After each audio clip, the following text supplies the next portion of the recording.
స్వామి నమస్కారం అండి. నమస్కారం, చెప్పమ్మా. ఇప్పుడు కొంతమంది అంటుంటారు, నాకు ఏదైనా చిన్న కష్టం వచ్చిందంటే చాలు దేవుడు నాతో లేడు, నా అండగా లేడు అలా అంటుంటారు. సో అలా దేవుని పైన నమ్మకం కోల్పోకుండా ఉండాలంటే ఎలా అంటారు? ఇప్పుడే మనం దాన్ని కొంచెం వెనక్కి వెళ్ళి చెప్పవచ్చు. ఒక మానవ శరీరం ఎలా ఉంటుందంటే అమ్మా, కష్టాలతో బయటకు వస్తాం. అందులో కష్టం ఏంటో చెప్తాం. 9 నెలల్లో బిడ్డ ఉల్టా ఉంటాడు, రివర్స్లో ఉంటాడంట అంటారు. అంటే ఇటు అటు తిరుగుతాడు కానీ మొత్తానికి అయితే మునుగుతుంటాడు అలా అంతే. అప్పుడు మానవ శరీరం ఏంటంటే కొంచెం వెనక్కి వెళ్ళినప్పుడు ఆత్మల బంధనే ఉండేదమ్మా మన దగ్గర. ఆత్మల బంధన అని అంటే ఆత్మకు మాత్రమే ఆ శక్తి ఉండేది. ఒక శరీరం పరమాత్ముడు ఏం చేసేవాడంటే, ఆత్మలింగం ఒకటి, అగ్నిలింగం ఒకటి శివుడికి చెందినవి ఇవి రెండు. అగ్నిలింగం ఏం చేస్తారంటే అమ్మా, అగ్నిలింగంలో తండ్రి ఇప్పుడు నువ్వు 9 నెలలు గర్భాన్ని చూస్తావు స్త్రీలకు కదా, ఈ 9 నెలలు ఒక ఆత్మని ఆయన గారు తయారు చేసి పెడతారు, అంటే సిద్ధంగా పెట్టి పెడతారు. ఆయన గారు ఆయన యొక్క మనోనేత్రము నుంచి అంటే జీవ ఆవిర్భావానికి ఆయన బీజం వేస్తుంటాడు, దాన్ని ఆత్మ అంటాం. అలా వేసిన తర్వాత దాన్ని ఏం చేస్తాడంటమ్మా, ఫిల్టరైజేషన్ చేస్తాడు. ఇప్పుడు 9 నెలలు కదా నీకు గర్భం దాల్చడానికి, బిడ్డ బయటికి రావడానికి, ఈయన 9 నెలలు ఫిల్టర్ చేసేవాడు ఒకప్పుడు. చేసి దాన్ని ఆత్మలింగంలోకి వేసేవాడు. ఆత్మలింగం అంటే ఒక శరీరానికి రూపం తెచ్చే ప్రక్రియలో వేసేవాడు. ఆ తర్వాత దాన్ని పండులో వేసేవాడు. ఒక పండు, నా మాట కొంచెం డీప్గా వెళ్తుంది, పండు. ఆ పండుని ఏం చేసేవాడు, తండ్రి వచ్చేసి దానికి ఒక రూపం ఇచ్చేవాడు. ఇలా అంటే అది ఒక శరీరాకృతి వచ్చేది. ఈ ప్రక్రియ అంతా ఏం చేశారు, అసలు ఎందుకు మీకు అన్న విషయం యూత్కు తెలవాలి. ఆత్మలింగం అంటే అమ్మ, ఒక శరీరానికి కదలిక రావాలి అని అంటే దానికి ఒక పిండం అవసరం పడుతుంది. ఆ పిండం ఎక్కడి నుంచి వస్తుంది, పురుషుడి నుంచి వస్తుంది. అండం ఎక్కడి నుంచి వస్తుంది అంటే ఒక స్త్రీ దగ్గర నుంచి. అంటే ఈ స్త్రీ ఈ పురుషుడు కలిస్తేనే బ్రహ్మాండం, అంటే పరమాత్ముడి తీసిన ఆత్మని వేయగలడు. ఇందులో పొరపాట్లు కొన్ని వేరే వేరే జరిగాయి, అది మనం మరో సందర్భంలో చెప్తా. ఈ పరమాత్ముడు ఏం చేసేవాడంటమ్మా, రాను రాను రాను ఈ అగ్నిలింగంలో ఫిల్టర్ అయిపోయి ఒక పొజిషన్ వచ్చిన ఆ ఆత్మలింగని ఒక పండులో వేసిన తర్వాత రూపం వచ్చేది కదా, ఇది శరీరంలోకి ఎలా వచ్చిందని అంటే అమ్మ, ఒక పొరపాటు వల్ల వచ్చింది. ఆ పొరపాటు కూడా గతంలో చెప్పాం. ఆ పండు ఈ ఇద్దరు తింటారు, అసలు ఏమున్నది ఈ పండులో అని.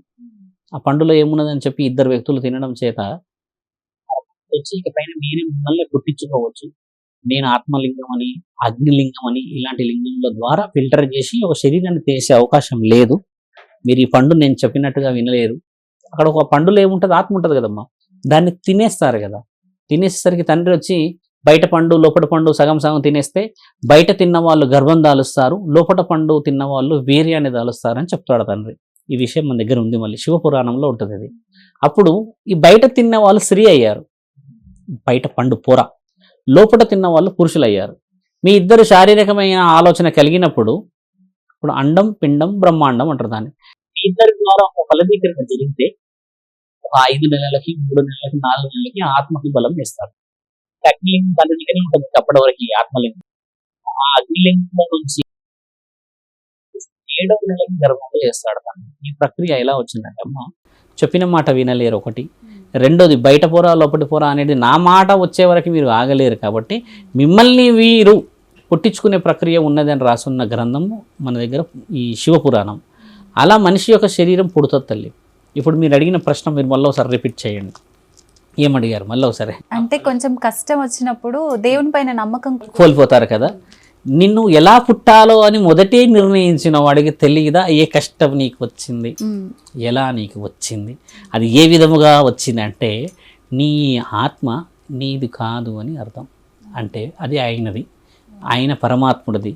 అంటే నేనేం చెప్పా ఇక్కడ అంటే అమ్మ, నీ ప్రశ్నలో పొరపాటు చేసి మనం పుట్టాము. ఇప్పుడు తండ్రి ఫలదీకరణ చేసి పుట్టించుకునే ఒక ప్రక్రియ అని చెప్పి పెట్టాడు కదా. వేరే వేరే భాషల్లో ఆడమ్ అండ్ యాపిల్ అని ఒక స్టోరీస్ ఉన్నాయి. అది తింటే సిగ్గుపడిందంట, ఆయన గారికి జుట్టు వచ్చిందంట, వీళ్ళిద్దరు ఇలా అయ్యారంట, స్టోరీస్ ఉన్నాయి కొన్నిట్లో, వేరే శాస్త్రాల్లో ఉన్నాయి. మన దగ్గర వివరణ ఇది. ఇప్పుడు తండ్రి చెప్పి చేసే అంతవరకు ఓపికనే లేదు ఇక్కడ. అంటే ఇక్కడ మీరు ఎక్కడ కోల్పోయారంటే, వచ్చే ప్రతిఫలం కోసం ఓపిక లేని నీకు నీ జన్మ జన్మ జన్మ జన్మ ఆది బీజాన్ని చూసిన పరమాత్ముడు ఎక్కడ, ఈ తాటాకుళ్ళ చప్పులు 100 సంవత్సరాల జీవితం ఎక్కడ. కాబట్టి నీకు ఏది ఇయ్యాలి. ఉదాహరణకి మీరిద్దరు కలిసి షాప్కి వెళ్ళారంటూ 4 కిలోలు 5 కిలోలు బరువు తీసుకున్నారు. పక్కనున్న వారికి ఏం చెప్తావమ్మా, ఒకటి నువ్వు ఒకటి నేను.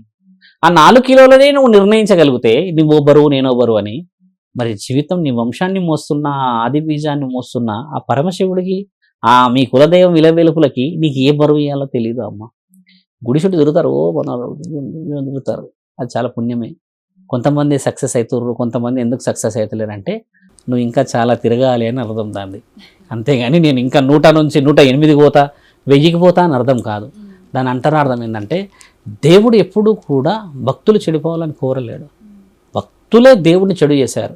నాకు ఫలితం ఇవ్వలేవు, మా పక్కన ఉన్న ఆ సోడా బుడ్డిగాడు సక్సెస్ అయిపోయాడు, వాడికి కళ్ళే కనబడవు అని అంటారు. కళ్ళ కాదు తల్లి కనబడేది మహానేత్రం పరమాత్ముడు. వాళ్ళకి ఫలితం అనేది ఉండదు. ఎందుకలా? ఫిల్టరైజేషన్ ఉంటున్నా ఇందాక అగ్నిలింగం చెప్పింది అది. తల్లి గర్భమే 9 నెలలు ఉందమ్మా. నువ్వు ఎన్ని తెలుసుకోవాలి, ఇంకా ఎన్ని నిర్ణయం తెలుసుకోవాలి. ఒక జన్మ రహస్యమే నీదైతే దాన్ని ప్రాయశ్చిత్తమైనాక మరో జన్మలో ఉండవచ్చు కదా కష్ట సుఖాలు. ఇంత డీప్గా ఉంది అక్కడ. అలా వివరణ ఎందుకు చెప్పానంటమ్మా, అంత డీప్గా చెప్పకపోతే ఈరోజు దేవుళ్ళని తప్పు పడుతున్నాం మనం. ఈరోజు పుట్టాడు శివరుద్ర సాధు అని అనుకోవడం తప్పు. నా రక్తంలో మా నాన్న ఒక ఆది బీజం. ఇప్పుడు మనం ఎన్నో కలియుగంలో ఉన్నామమ్మా, మీకు తెలిసి ఒక అవగాహన అవునా కాదా అన్నిటి కాకుండా మనం ఎన్నో కలియుగంలో ఉన్నాం, మీకు తెలుసా ఏదైనా? 7వ కలియుగం. 7వ కలియుగం కాదు, ఇది 28వ కలియుగం. అంటే ఆల్రెడీ 27 కలియుగాలు చూసేసాం మనం. ఈ రాజ్ న్యూస్లో ఇచ్చేసిండు వచ్చి ఇంతకు ముందుకు 27 యుగాల్లో కూడా. కాబట్టి ఇది 28వ కలియుగం. అంటే ఎన్ని లక్షల సార్లు మనం టర్నింగ్లు అయ్యాం ఈ జీవితంలోకి. ఇన్నిటికి అధిపతి మరి ఆ మహాముఖంటి ఆయన ఏమేమి చూడగలుగుతాడు నీ జీవితంలో? నిన్ను కాదు, మీ తాతల వంశాల ఆది బీజాన్ని చూసిన వాడు ఆయన. నీవే కావచ్చుగా. అప్పుడు తప్పులని చేశాడు వీడు, ఇప్పుడు నా చుట్టూ తిరుగుతున్నాడు ఆయన ఎన్నిసార్లు నవ్వుకుండొచ్చు. మళ్ళీ నన్నే నందలేస్తున్నాడు, వీడు చేసినవన్నీ నేను గుర్తు చేస్తా అని చెప్పి నీకు తెలిసే వరకు, ప్రాయశ్చిత్త పడే వరకు ఎవరో ఒక గురువు, ఎవరో ఒక సాధకుడు, ఎవరో ఒక పురోహితుడు నాయనా నీ జన్మ అంతరార్థం ఇది కాదు, ఇది నీ జీవన ప్రయాణం, ఇది నీ జీవన లక్షణం, ఈ విధముగా చేస్తే నీకు పుణ్యఫలము చెప్పేంత వరకు నువ్వు తిరగడం. అంత సులభంగా అన్నీ వచ్చేస్తాయి అమ్మా. ఈరోజు భారతదేశమైనా మిగతా దేశాలైనా ఇంకా ఎన్నో ఆశించేవి. కైలాసం ఎక్కడుందో వెతుకుతున్నారు మన వాళ్ళు. ఒకవేళ అడ్రస్ దొరికితే వెళ్ళిపోతారు, ఫ్రీ బస్సులే కదా. ఆలోచించండి మీరు. దేవుడి ఆజ్ఞ లేనిది అంత సులభంగా పోలేము. కానీ ధర్మ ప్రయత్నం ఎప్పుడు చేయాలి మనం.